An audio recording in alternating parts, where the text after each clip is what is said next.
Hey there, welcome back to another video. This time around, it is my epic rant on the 1996 comedy Ernest Goes to Africa. Now, before I go any further sharing my thoughts on this film and tearing it to shreds like a ravenous crocodile, I would like to give a special shout out to Brock for requesting this review. And if there's another film, TV show, or topic that you would like to see me discuss in the future, feel free to donate to my PayPal. The link will be in the video description down below, and I will try to get to it as soon as I possibly can. Now, Ernest Goes to Africa is one of the worst sequels and one of the worst comedy films I've ever seen in my entire fucking life. And I know some people think that that's exaggerating, that's me just playing things up for comedic effect. I'm being honest here. This ranks very high on my list of bad comedies because it's not only incompetent, it's not only an incredibly tedious film to sit through, it's also offensively bad. And when you reach a certain level of badness that is just cringeworthy, then yeah, you're definitely right up there when it comes to uh, a list of bad comedy films that deserve their own place in cinematic hell. And the thing is, it's not like this franchise was doing well at this point. They should have pulled the plug by this point in the first place. I mean, it was already going downhill fast.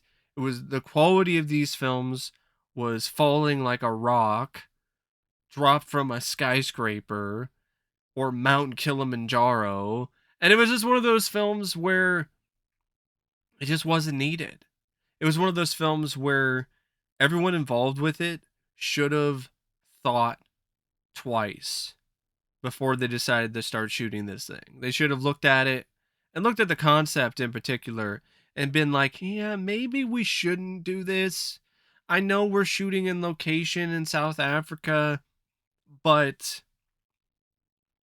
the world does not need this. We do not need to see Ernest in brownface. So let's not go there. Let's not even attempt ourselves with that. And let's go a different direction with the plot. Let's have Ernest go to space or something. Let's go find a back lot somewhere. Let's do something maybe closer along the lines of Ernest Rides Again, and maybe make an adventure parody with Ernest, which is honestly something that you can kind of get the vibe that they are trying to maybe do with this, but it's just a horrible, just bad botch on their part. Like, they did not think this through, and it really shows. And speaking of not thinking things through, the direction by John Cherry is, for the most part, thoughtless and passionless and just very uh non-existent most of the time. It to the point where you might as well have had the movie ghost directed by somebody because the direction is about as useful as your average corpse in the Serengeti. You know, that kind of thing. It's like it's one of those things where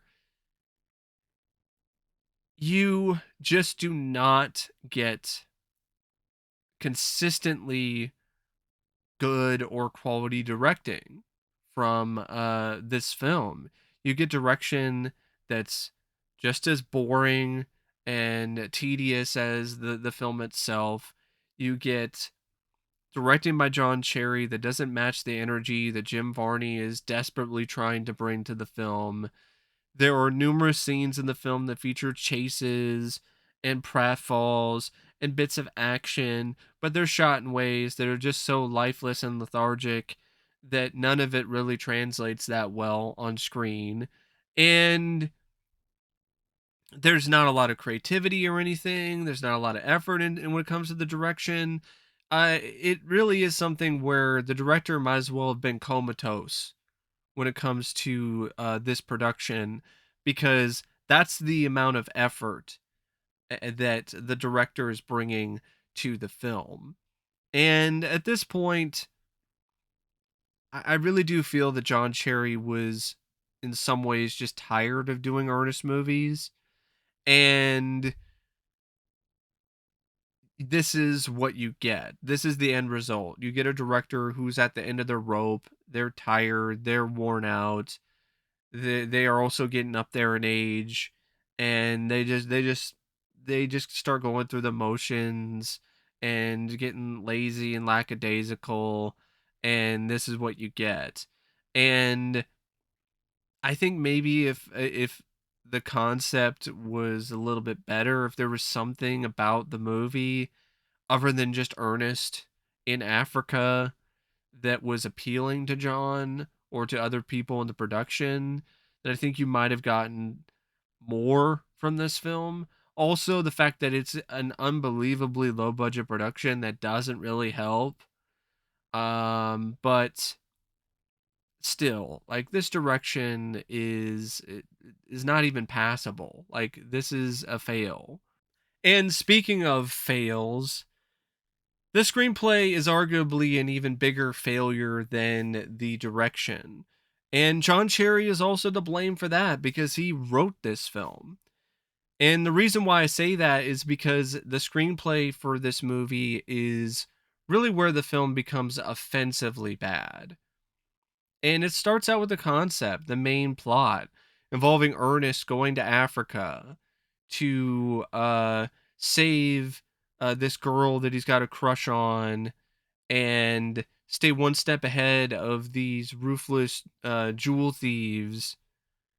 And on paper, that sounds like it's not that bad. But then when you see the execution of the script, when you see the final product, it really is offensively terrible because of the fact that there are numerous sequences in this screenplay that are just relying way too much on cheap and tasteless racial stereotypes for laughs or to carry the plot along. So you have stuff involving African tribes who are portrayed as mostly savages who don't understand English that well. You've got this stuff with a lot of people who are of a different race who are relegated to side characters, henchmen, or literal slaves. And speaking of slaves, you have a whole sequence, which in my opinion is peak cringe, where Ernest disguises himself as a slave named Hey You, complete with a towel on his head and brown face. Yes, you heard that right. Brown face and the stereotypical accent that you would see in a lot of really bad offensive comedies when it comes to Middle Eastern people or Indians, and everything about this character, right down to the brown face, to the towel on his head, to just the dialogue that the character is saying, is all based around really offensive stereotypes and caricatures. And it is shockingly racist. Like, it's one of those things where you're like, what am I watching? Am I watching something from the 1930s? What the fuck is this? And I'm not going to be the guy who's going to say that Jim Varney or John Cherry, even though he wrote this, are a bunch of racists. I'm not gonna go that far because I don't know the full context of things. But I'll just say there's a lot of stuff about this that is highly questionable, and it makes you question things. And the reason why I'm not gonna fully blame them is because, for instance, John Candy, who was an amazing, sweet, wonderful man who I don't think had a genuine racist bone in his entire body. He did a scene in Who's Harry Crumb where he dressed up like an Indian for the Bombay air conditioner scene. And That was pretty offensive. That was pretty backwards, even for the 80s. But and he did that too with the other guy who like put pubes on his chin. But it's one of those things where I don't really feel that that was something that was intentionally racist. It was just one of those like borderline things, questionable. And the same thing applies here. And it's just it's equally as tasteless though, and it's disappointing. Like it's in and I know we're looking at things in hindsight, but it's still something that you're like, why? Why even why do this? Why go this far in 1996? It's like it's just one of those things you're just like, how? How did this get greenlit? How did this get made? I mean, even the advertising for this film was just unbelievably questionable. With the cultural appropriation that was on display. And, I mean, just look at the poster for this. Look at some of the promotional photos. It's cringe. It really is. It's rough. And I think it's not intentional racism. I think it's just lazy comedy. I really think that's what is really the main determining factor here when it comes to this script. I think it's lazy comedy and lazy writing just blending together. Where John Cherry was like, well, it's in Africa, so I'm going to throw in a bunch of African stereotypes, and I'm going to throw in a scene here with Hey You, and it's supposed to be funny. I think maybe what the point was to maybe satirize that, but the way that it was portrayed, the way that it was showcased in the script and in the final film, it didn't come across as satire. It just came across like it was just questionable, just really bad writing. And there's just a lot of that throughout this script. It doesn't help either that there's a large emphasis on this new character who's this waitress who Ernest has a crush on named Renee, and this character is insufferable and just unbelievably irritating and annoying.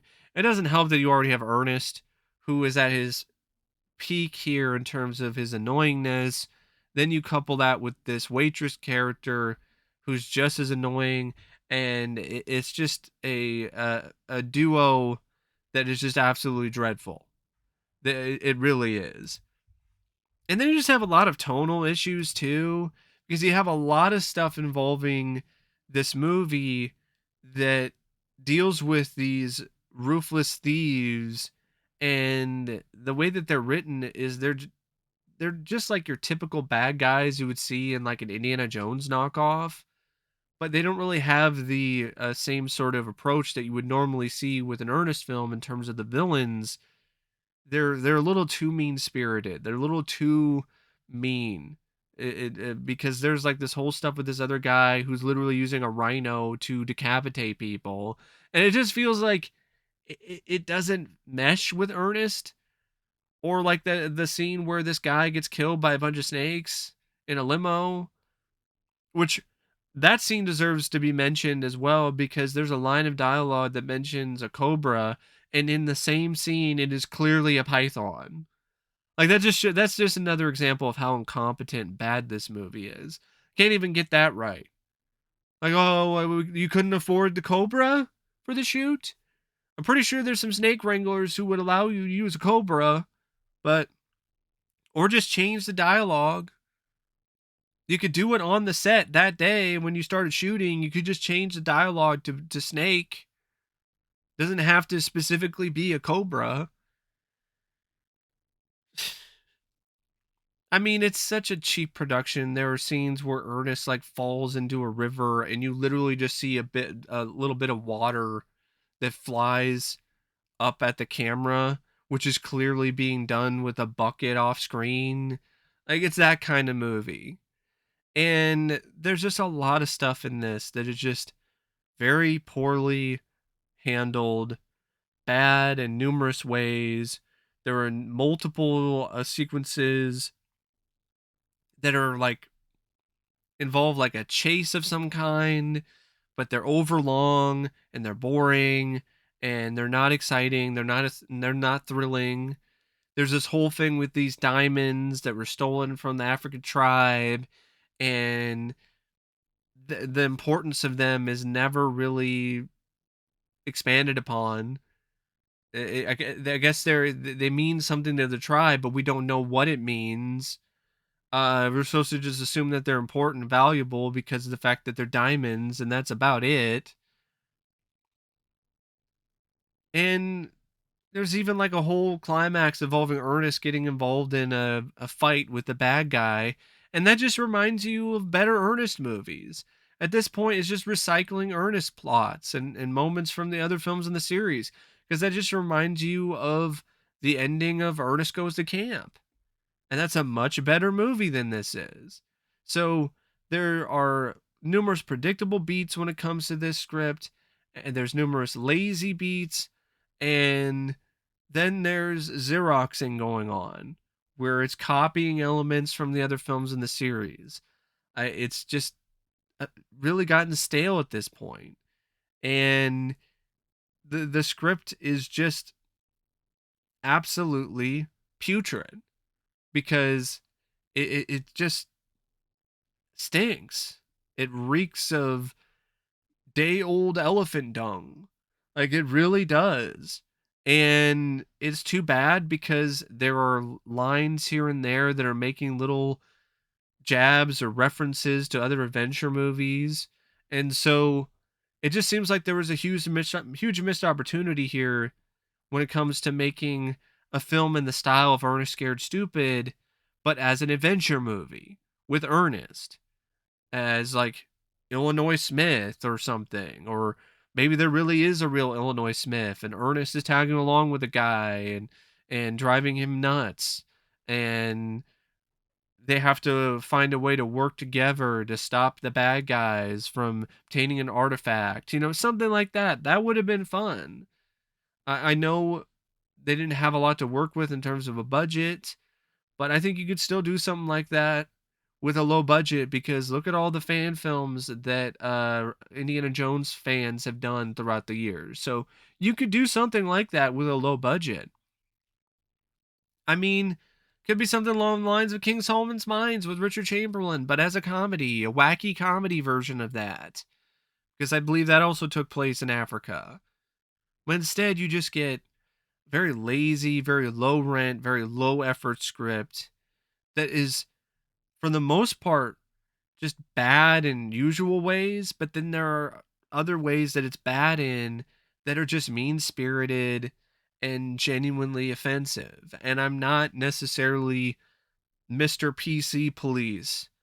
That's not really what I consider myself to be, but this film has plenty of moments where it crosses the line that I draw in the sand, and it's something that you can't avoid. You can't step around it when it comes to this movie.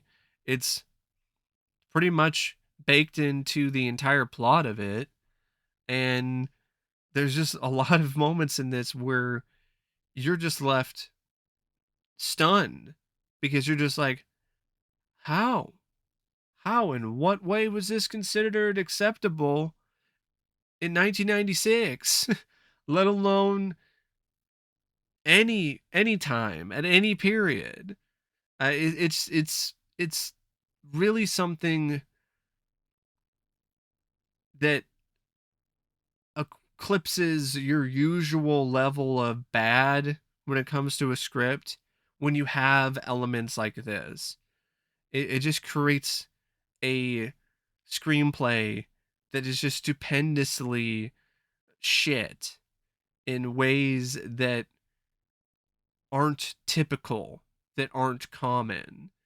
And it makes the script and it makes the film stand out, but definitely not in a good way. Now, the cast, it's not very good either. Like Jim Varney, he's trying here, but he's really starting to show his age at this point. He's not as spry as he once was. The physical comedy doesn't necessarily hit the same way. The willingness to do the hey you bit really sours the entire performance for me, because it's one of those things. It's like, you couldn't have just been like, no, I'm not doing that. Like that's the other question I have. It's like, I'm pretty sure Jim had a lot of power even at this point in this franchise. He could have just been like, as soon as they were like, hey, yeah, Jim, you're gonna be hey you, who's this slave, and that's how you're gonna get into the mansion and save the girl, and we're gonna put brown face on you and it'll be funny. And then Jim will be like, wait, what? You're gonna put what on my face? No, we're not doing this. We're not doing this. I'll be the grandmother again. I'll be the snake trapper guy. I'll come up with a different character. We're not doing this. We're not going there. But that didn't happen. He just went along with it.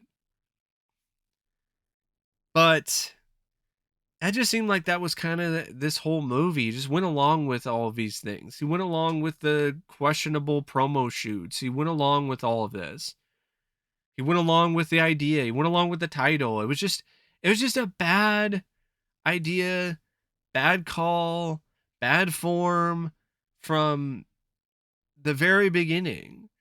But and it led to really not the best performance either, because you could kind of tell that Jim wasn't really feeling it in those scenes and was awkward. And there were other moments in the movie where it just seemed like he was almost playing Ernest in a way where kind of tiptoeing around things, kind of walking on eggshells at points. I also don't feel that he had really that much chemistry with Linda Cash. She did a lot of movies, but I don't really see the chemistry. I don't really feel that they're a good couple.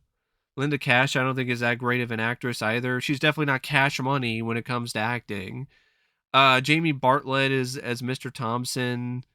Uh, I think he was the villain, the bad guy. He was okay, but he was out of place in an Ernest movie. Like, he would have fit better in some other kind of film where it was more serious. Here, it's like you have like a serious villain from a direct-to-video action movie who's just suddenly thrown into a zany comedy. Sello Sebotsane is Bazoo, the bodyguard. Can't really say much because he had a nothing role. He was basically just there to be the heavy. Claire Marshall, who played Betty, this other waitress who worked with Renee, it was okay, I guess. She wasn't in the film a ton. Um, Washington Sixolo is the chief. Robert Whitehead is Prince Kasim. Um, they were, I guess, average. Nothing special, but not particularly awful or a bad, but definitely not what you would consider to be great performances. And you definitely wouldn't consider the other technical aspects of the film to be that great, like the editing by Craig Bassett.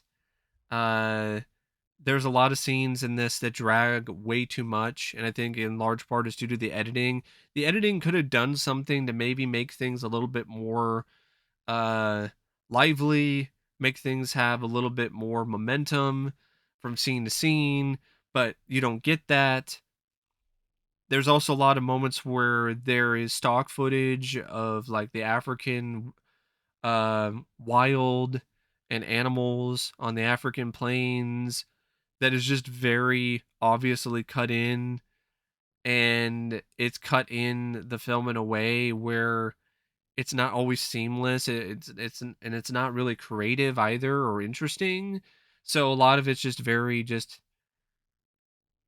cut and paste, just slapped in there, and it just kind of takes you out of the film whenever that shows up, because like, oh, there's stock footage again. from some nature documentary. Cool. All right, are we gonna have scenes where Ernest interacts with any of these animals? Nope. Nope. Okay. All right.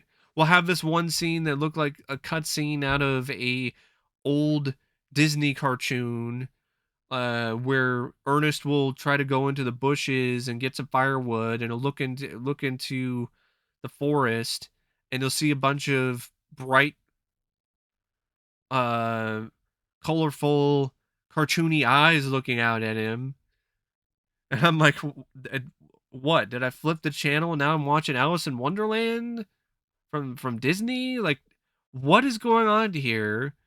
And you never see a scene like that again in the movie. So that doesn't even match any of the other scenes in the film. So it's not like it's a cartoony film that has that kind of fantasy element to it. It's just randomly there.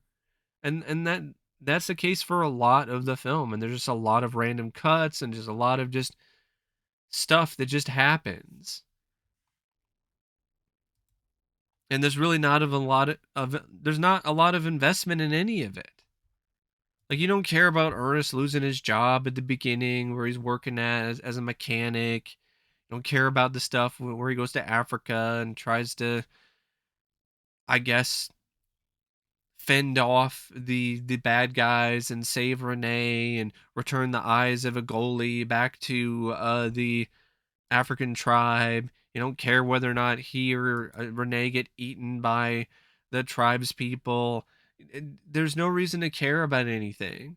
There's no reason to have any sort of compassion for it, because the people behind the movie don't have any compassion for it. And it's very evident when it comes to the final film. And another aspect of the film that is really bad and really rank is the score. I don't even know who the composer is because it's not even listed on Wikipedia, and I'm not even gonna bother doing the research because the guy doesn't deserve my effort because he didn't put in any effort to begin with. Because there are numerous short pieces of music in this that are just repeated over and over again and recycled to the point of nausea. Like, they're so bad in terms of the music itself isn't good to listen to. It doesn't add anything to the scenes except make them harder to watch.